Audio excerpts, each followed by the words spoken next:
Hello everyone, good morning and welcome back to my another video. तो friends, कैसे हो आप लोग? आई होप कि आप सब अच्छे हैं, स्वस्थ हैं, मस्त हैं, अपनी स्टडी में व्यस्त हैं। तो फ्रेंड्स, आज है हमारी स्टडी चैलेंज का 8वां दिन और काफ़ी पॉजिटिव फीलिंग है, काफ़ी एनर्जेटिक हूँ, काफ़ी मोटिवेटेड हूँ। और आज मौसम भी थोड़ा अच्छा हो गया है, तो थोड़ा सा ठंड कम हो गया है, तो उस वजह से भी थोड़ी सी एनर्जी बूस्ट हुई है। नहीं तो ठंड में से जम से जाते हैं हम लोग। तो चलिए स्टडी आगे कंटिन्यू करते हैं। उससे पहले थोड़ी सी बातचीत आप लोगों से कर लेते हैं, क्योंकि जो लोग भी मेरे साथ नए जुड़ते हैं उनको बहुत सारा कंफ्यूजन होता है कि मैं किस एग्जाम की प्रिपरेशन करती हूँ। तो मैं आरओ के साथ में सुपर टेट की तैयारी करती हूँ, लेकिन अपने उत्तर प्रदेश में सुपर टेट अभी नहीं हो रहा है। तो बिहार में जो वैकेंसी आ रही है प्राइमरी और जूनियर की, वो पेपर मैं देने वाली हूँ, साथ में आरआरबी पीआरटी में देने वाली हूँ। तो आप लोग इन एग्जाम में से किसी भी एग्जाम की प्रिपरेशन करते हैं तो हमारे साथ जुड़ सकते हैं और अपनी स्टडी कंटिन्यू कर सकते हैं। और फ्रेंड्स, साथ साथ आप लोगों को इस वीडियो में मेरे टेस्ट में कितने स्कोर आ रहे हैं वो भी मैं आप लोगों के साथ शेयर करने वाली हूँ, तो वीडियो पूरी देखिएगा। सो फ्रेंड्स, अभी मैं कंप्लीट कर रही हूँ हिस्ट्री। करंट अफेयर्स की क्लास हमारी मॉर्निंग में हो गई थी। मैगजीन भी हमने जितनी चीज़ें हाईलाइट की थी उसको याद कर लिया। उसके बाद मैं आ गई हूँ अपनी क्लास करने के लिए। जो ऑनलाइन हमारी क्लास चल रही है उसमें थोड़ा सा मुझे टाइम एक्स्ट्रा लग रहा है इस वजह से, क्योंकि जितने ब्रिटिश साम्राज्य की नीतियाँ थी उसको मैं अलग करी हूँ, चाहे वो आपके प्रशासन में नीतियाँ थी या फिर आपकी शिक्षा नीतियाँ थी। आयोग कौन कौन सा गठित किया गया था, किस उद्देश्य से गठित किया गया था, उसको मैं अलग लिख रही हूँ। और साथ में किस गवर्नर जनरल का कार्यकाल कब तक रहा, उनके कार्यकाल में क्या क्या काम किए गए, उन सारे पॉइंट्स को अलग करें, क्योंकि बहुत मिक्स हो जाता है, याद बिल्कुल भी नहीं रहता है, बहुत ज़्यादा कन्फ्यूजन क्रिएट होता है इस टॉपिक में। उसके बाद मैंने बना लिया अपना लंच में बनाई हूँ बथुआ की दाल, अच्छे से तड़का लगा के टमाटर और प्याज के साथ। साथ में हमने आलू और मटर की भुजिया बना ली, जो कि सिंपल हल्दी नमक मिर्च के साथ बनाई, और साथ में चावल। तो चलिए हम अपने लंच की प्लेट लगा लेते हैं। फ्रेंड्स, यूपीपीएससी का कैलेंडर तो जारी कर दिया गया, लेकिन उसमें सबसे बड़ी दुख की बात यह है कि हम लोगों के आरओ के एग्ज़ाम की डेट नहीं दी गई है। खैर कोई बात नहीं, सबसे पहली जो आरक्षित तिथि है वो है अपने 27 अप्रैल की। तो हो सकता है कि 27 अप्रैल को आपका पेपर हो, तो 27 अप्रैल को ही लास्ट डेट मान के प्रिपरेशन करनी है अब, क्योंकि अभी तक हम लोगों ने क्या पढ़ा, अगर कहीं पे कुछ गलतियां की तो अब समय आ गया है एक लास्ट रिवीजन का, एक लास्ट कह सकते हैं ना कि तैयारी का। अब तैयारी का समय आपके पास नहीं है। जितना समय बचा है एक एक दिन एक एक मिनट बहुत अच्छे से सदुपयोग करना है उसका, ताकि मेरिट लिस्ट में अपना नाम हो। क्योंकि आरओ एक वैसी वैकेंसी है ना कि सुपर टेट के बाद बहुत लंबे समय से हम लोग इस भर्ती के लिए लगे हुए हैं और इसमें अपनी जी जान लगाए हुए हैं, तो इसको यूं ही तो नहीं जाने दे सकते हैं। तो उसमें नीचे आपने देखा होगा कि जो कैलेंडर आया उसमें नीचे ये भी लिखा गया कि कमेटी की रिपोर्ट आने के बाद जो आरक्षित तिथि है उसमें से किसी भी दिन हम पेपर करा सकते हैं। तो सबसे पहली जो आरक्षित तिथि है उसको मान के हम लोगों को प्रिपरेशन करनी है और अपनी तैयारी को एक कहते हैं ना आखिरी धार देनी है। सिलेबस बहुत लेंदी है, लेकिन काफ़ी हद तक हम लोग कंप्लीट कर चुके हैं। फ्रेंड्स, आज था मौनी अमावस्या और आज के न्यूज़पेपर की कटिंग तो आपने देखी होगी। सरकारी आंकड़े ये हैं, रियल में पता नहीं कितने लोगों की जाने गई होंगी। जहां हम महापर्व सेलिब्रेट कर रहे हैं वहां पे आज कितने श्रद्धालुओं की आंखों में आंसू है। ये सोचने वाली बातें हैं और भावनाएं अपनी जगह है, लेकिन अपनी सुरक्षा सबसे पहले है। क्योंकि आप सुरक्षित रहेंगे तभी आप भगवान के प्रति भी श्रद्धा रख सकते हैं और अपने घर वालों की देखभाल भी कर सकते हैं। यहाँ आए श्रद्धालु ना जाने कितने कभी नहीं सोचे होंगे कि हम जा तो रहे हैं स्नान करने गंगा में, लेकिन हम वहां से लौट के वापस नहीं आएंगे। और ये दुखद घटना 2013 में भी हुई थी और ये इस साल भी हुई है।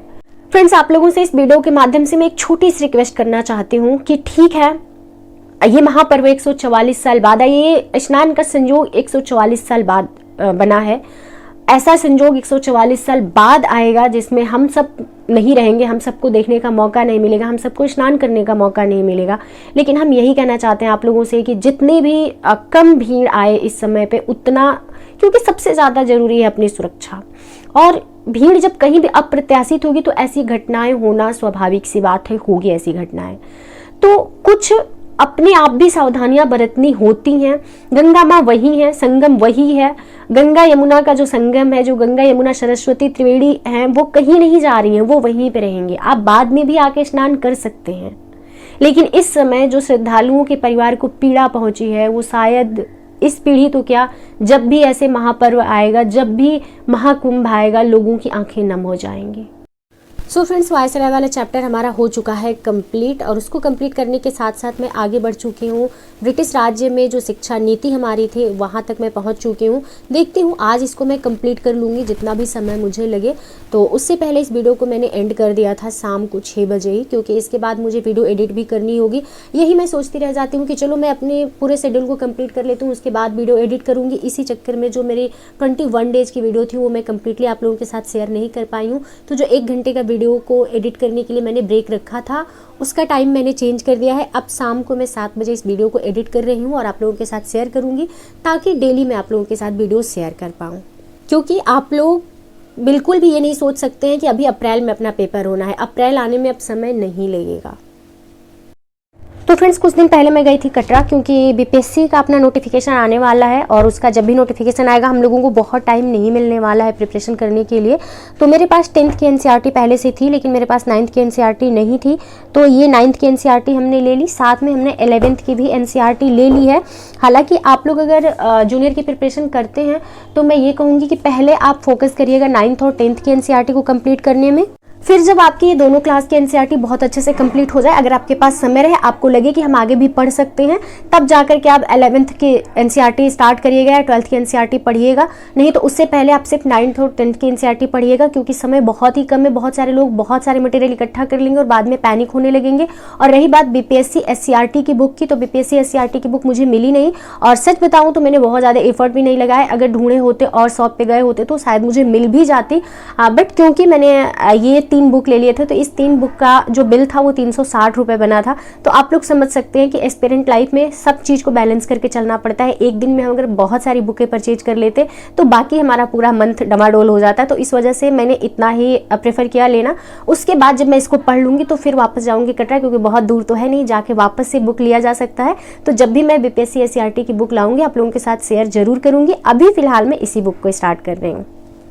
तो फ्रेंड्स, मैं अपनी वीडियो में अक्सर बोलती रहती हूँ आप लोगों से कि किसी भी सब्जेक्ट को चाहे जितना भी अच्छे से आपने कंप्लीट किया है, कभी भी ये सोच के मत लंबे टाइम तक गैप दिया करिए रिवीजन में कि मैंने उसको बहुत अच्छे से कंप्लीट कर लिया है, अब उसे टाइम देने की जरूरत नहीं है। जहां पे आप ये सोचते हैं बहुत अच्छे से अच्छा सब्जेक्ट आपको एग्जाम में धोखा दे सकता है, सेम वही चीज मेरे साथ हुई। क्योंकि 2021 में मैंने सीटेट दिया था, उसके बाद हमने एक केवीएस का एग्जाम दिया था, उसके बाद कहीं पे भी टीचिंग एप्टीट्यूड से क्वेश्चन नहीं पूछा जाने वाला था, तो मैंने उसको छोड़ दिया। ऐसे मैंने सोचा कि चलो ठीक है, जब आएगा नोटिफिकेशन यूपी टेट का, क्योंकि सुपर टेट में अपने आता है सीडीपी और टीचिंग एप्टीट्यूड से क्वेश्चन, तो वहाँ पे हम रिवीजन कर लेंगे अच्छे से। बट हमने कल सोचा कि मैं विदाउट रिवीजन किए हुए एक टेस्ट दे के देखती हूँ कि उसमें मेरा क्या रिस्पॉन्स रहता है। तो यहाँ स्क्रीन पे मैं लगा रही हूँ, आप लोग देख सकते हैं मेरा स्कोर 10 में से सिर्फ 7 क्वेश्चन, जो कि मेरी स्ट्रेंथ है, वहाँ पे मेरी ये परफॉर्मेंस रही विदाउट किसी रिवीजन के। तो एक रिवीजन बहुत जरूरी था, जो कि मुझे बीच में कर लेनी चाहिए थी, जिसकी वजह से मेरे क्वेश्चन कुछ शब्दों को ना ध्यान देने की वजह से गलत हो गए हैं। तो मैं यही कहती हूँ, किसी सब्जेक्ट को चाहे जितने अच्छे से आपने प्रिपेयर किया है उसको टाइम से समय देते रहिए, टाइम से रिवीजन करते रहिए, ताकि आपके वो सब्जेक्ट कहीं वीक ना पड़ जाएं। तो मेरे जो टीचिंग एप्टीट्यूड से क्वेश्चन पूछे जाने वाले हैं वो रेलवे के एग्जाम में पूछे जाने वाले हैं।